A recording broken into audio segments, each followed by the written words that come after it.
go. It's time to go to film school again. Always look forward to Fridays. Film study professor Joe Fortunato on board with us Fridays, taking us to film school.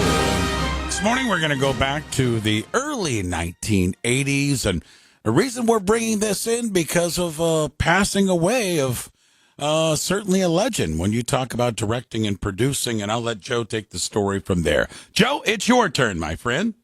Well, good morning, Ray. Good morning, everybody. And yeah, we're going back, and last week we lost the great David Lynch, who is one of the most unique voices in film history. Kind of love him or hate him sometimes in terms of his films. Always controversial, but always good.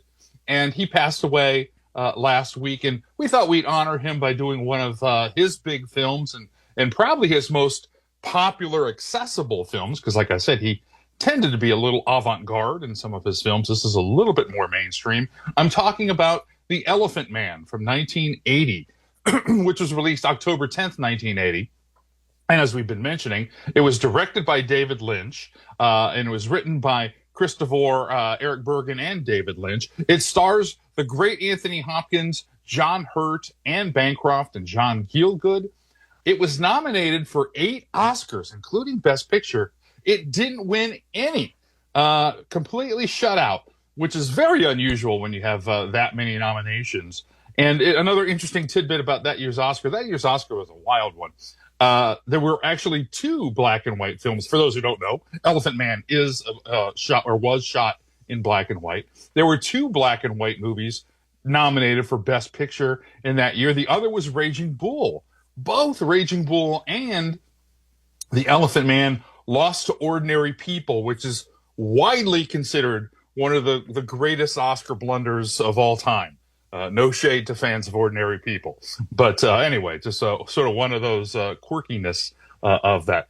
And The Elephant Man was a box office hit, grossing by now a modest $26 million, but it only had a budget of $5 million. But it was the second highest grossing foreign film of the year, I should say. So it did very well worldwide in that. The movie was executive produced by Mel Brooks. Yes, that Mel Brooks, and who was responsible for hiring writer and director David Lynch and getting the permission to film in black and white. Mel Brooks deliberately left his name off the credits, as he knew that people would get the wrong idea about the movie if they saw his movie. They would think that this was a comedy, and he jokingly said that if his name was in the opening credits, people would think The Elephant Man had a trunk, which is very Mel. It was listed as Brooks Films, which is his production company, but his actual name wasn't listed at all. David Lynch was working as a roofer at the time, and he was offered a chance to direct. This was his first studio movie and first commercial movie. He had done a weird movie called Eraserhead a few years before, and Mel Brooks admired that film, and he hired David Lynch. So this was really his first mainstream film, and including writing and directing the movie. Lynch also provided musical direction and sound design. So again, a very multi-talented guy. The Elephant Man makeup, and people who've seen the film or at least kind of know a little bit about it, know that the makeup is very extensive. And John Merrick, the lead character of this film, historically he's a real person, or was a real person, and he was had a very grotesque physical deformity, and that's sort of the drama of the film. But that deformity took a lot of time in the makeup chair, almost 8 hours a day to apply the makeup to John Hurt. And because of this strain on John Hurt, he only worked alternate days, so he didn't even work every day because the makeup was so difficult. Another weird thing about the makeup there, the nominees at the 53rd Academy Awards that year, many in the industry were appalled that this movie wasn't going to be honored for its makeup effects. Now, here's the quirk. At the time, there was not a regular makeup category, which is kind of weird to think now. And the winners for makeup were cited with a special award. And the industry thought, oh, this should get a special award.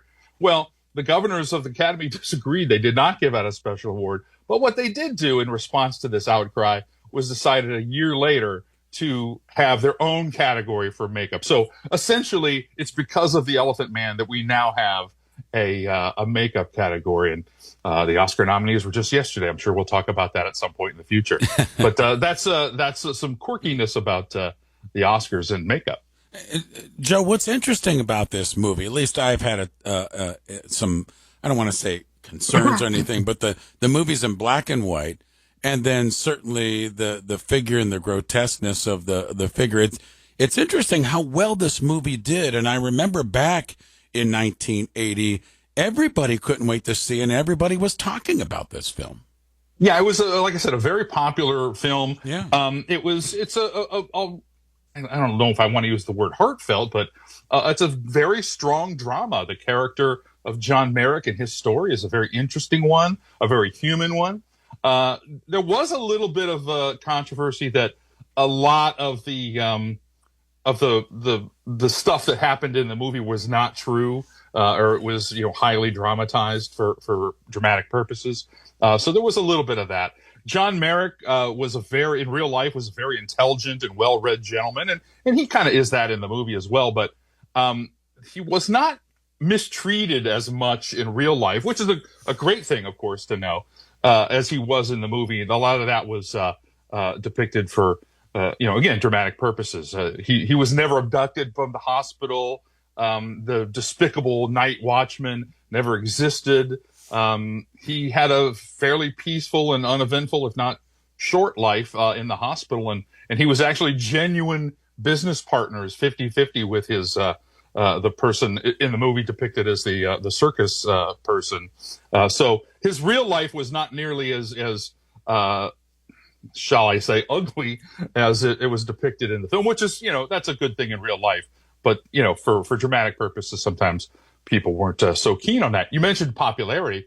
Bradley Cooper, who's one of our finest actors today, once stated that this was the reason he became an actor. And ironically, or maybe even purposely, he would later go on to play John Merrick on Broadway in the Broadway version of The Elephant Man. Joe Fortunato with us, Film School, The Elephant Man today. Joe, I don't like to surprise my guests with anything, but I know the Oscars are very near and dear to your heart. One quick question before we get into a special that you want to present and talk a little bit with Citizen Kane, but what did you think about the Best Picture nominations yesterday? This Amelia Perez, had 12 nominations. I think Wicked had 10.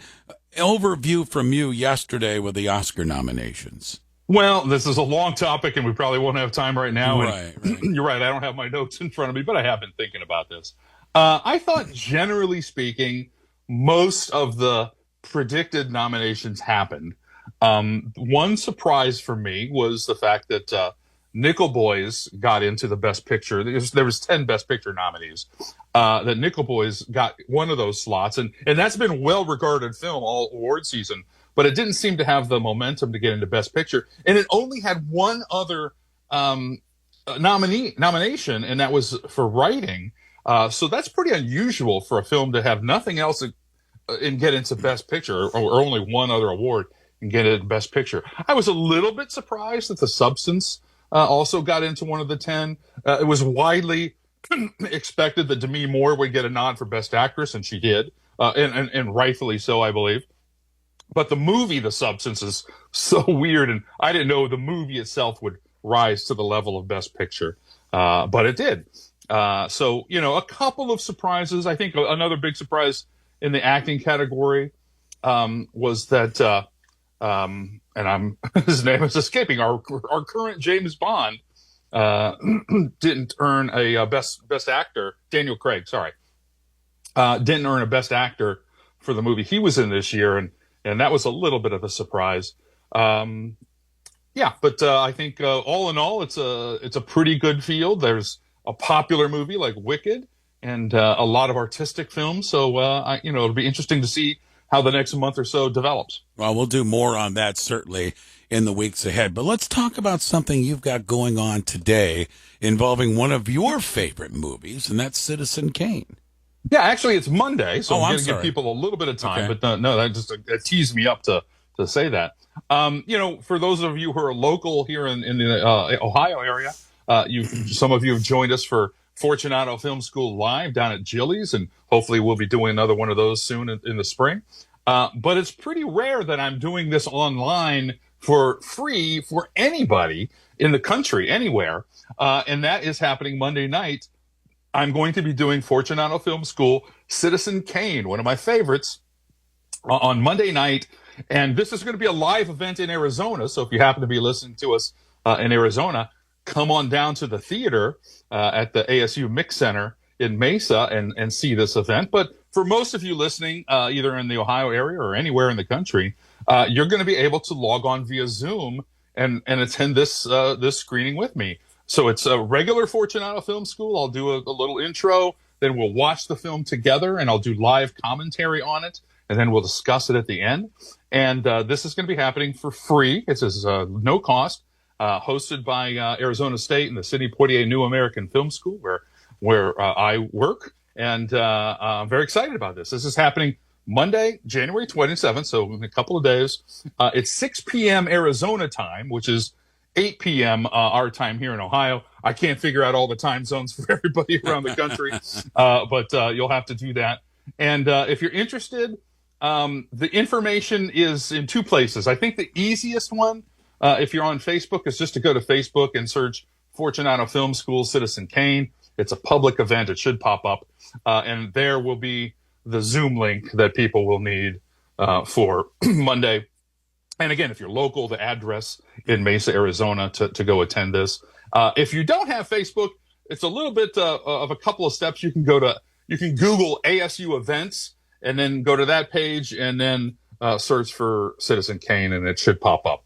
So one of those two ways you can get the information you need, either on Facebook, Fortunato Film School Citizen Kane, or ASU events. And look, it's a rare opportunity that this happens, that I do an event for a location and we open it up to everyone via Zoom. So if you've never had a chance to come out to see Fortunato Film School, here's your chance to do it from the comfort of your own home. So I'm looking forward to that, and hope people can join us. Yeah, Joe is terrific at that. Take advantage of that opportunity coming up on Monday evening at 8 o'clock. All right, my friend, good job today. The Elephant Man, the Oscars, and Citizen Kane. We covered it all, and we'll do it again next Friday. Thanks, my friend. Okay, thanks, Ray. Thanks, everybody. There you See go. you next week. Film study professor Joe Fortunato joining us live this morning here on 93.5, 1590 WAKR.